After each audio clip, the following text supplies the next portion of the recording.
Hi guys, энэ удаагийн бичлэгээрээ би хятад суралцж байгаа оюутан 1 сарын хүнсээ бэлтгээд хэдийн хэмжээний төгрөг буюу ион зарцуулалтыг харуулъя гэж бодоод Walmart явлаа. Walmart явахаас өмнө мэдээж ямар зүйл авах хүнсний жагсаалтаа бэлтээд за би энэ сард ер нь хэдийн хэмжээний хоол унд хийнтэйгээ бүх юм тооцоолчод гарсан баа.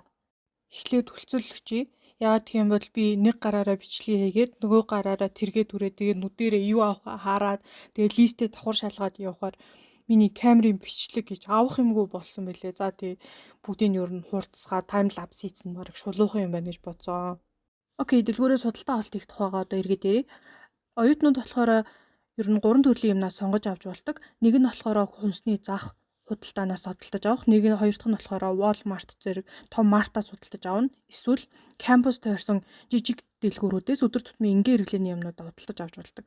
За Walmart-аас авах нь яагаад надад давуу талтай байдаг гэхээр Walmart нь болохоор Америк, Европ, Аз зэрэг маш олон газраас ингээд оруулж ирсэн бараатай. Дээрээс нь хятад илүү чанартай ямиг анханасаа хүрэх гэж зорьсон байдаг учраас сонголт хийхэд аюулгүй байдаг. Нөгөө төвөөр онлайнаас судалдаа авснаас давуу тал үүсгдэг зүйл нь гэх юм бол би бараагаа шууд үзээд окей энэ надад таалагдж байна гэдэг юм уу сонгоод авч болдог. Онлайнаар захиалгахаар болохоор сэтгэгдэл унших, тэгээ дээрэс нь барааны зураг үзэх, бичлэг үзэх хэмжлэр маш их цаг алдаад идэг. Дээрэс нь цахалхуутай санагдаад надад. Тэгэхээр сардаа нэг удаа март ороод авсан ч болов. Walmart руу нэг зориод очиж байгаа юм чинь ойр хавьяасаа олддоггүй буюу хятад хүмүүсийн хэрэглээд сурцснаас бусад бидний хэрэглэж суурсан дасан юмнууд авах зорилготой очдог. Жишээ нь би энэ удаа бол сэр, утсан хайм, хүрэн шош, за тэгээд тунаа зэрэг ямиг бол авна. За энийг хайжгаар нэг мөс март орчиж байгаа юм чинь хүнсний ногоо, нарийн илүү төв хэрэглээнийхээ юмнуудыг аль талтаа авчий гэж бодсон. Би хөлдөөсөн хөрөгчөнд хадгалдаг юмнууд юу н авдаггүй. Яагаад гэх юм бол надад хөлдөгч том хэмжээтэй юм байхгүй. Тийм учраас зайлшгүй хэрэгэлдэг юмнууд авдаг. Тэгээ уг нь бол Walmart-аас дахианы мах ч юм уу загас сэтэр сонгоод авбал айгу сонголт цайтай фрешэр байдаг хэдий ч надад тэгж хадгалах боломж байхгүй. Тэгэхээр би ерөөсөө мах авдаггүй. Тэгээ дээрэс нь хөлдөө бэлэн бүтээгдэхүүн авдаггүй. Иймд би одоо уургийн хэрэглээгээ болохоор хамгийн гол юм нь өндөгнөөс авдаг. За тэгээд хажуугаар нь баг сайхын дүүпээ авна. Тэгээд Монголоос ирсэн борцоо учраас илүү дутуу мах авах ерөөсөө шаардлага гардаггүй. Өмнө нь Walmart-д ирэхэд ногоо, жимснүүд нь болохоор задгаагаар бас сонголттой байдаг бас аахгүй. Тэгсэн чинь энэ удаа ирсэн чинь бүгдийг ингээ багслаа тавьсан.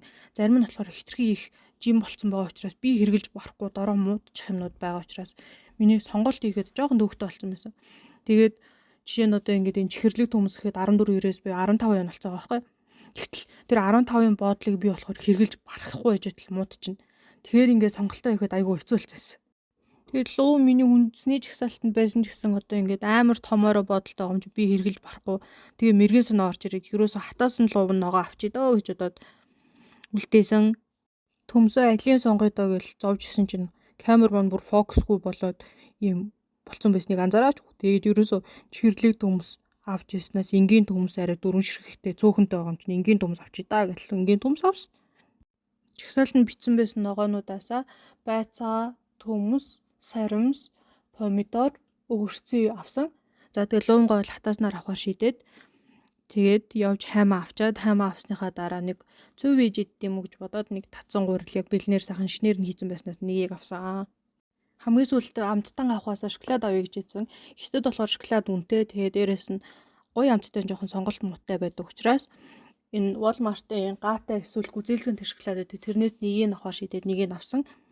За Walmart-аас авах юмнаас болохоор жимсээ авч чадаагүй, жимс айгүй том савлгаатай байсан. Тэгээ дээрэс нь гомн болохоор миний дуртай нь байгаагүй.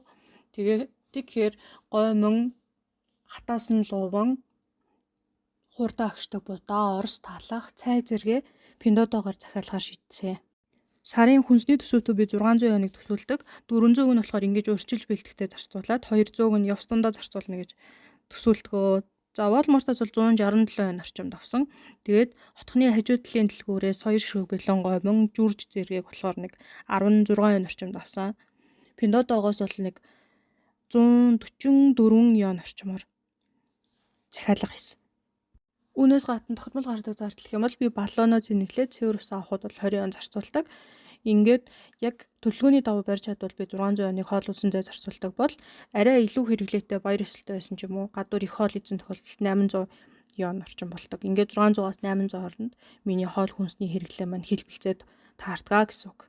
Энэ удаагийн бичлэгийг минь сонирхсанд баярлалаа. Дараагийн хэлний бэлтгэлийн бичлэгээр уулзъя. Баяр таа.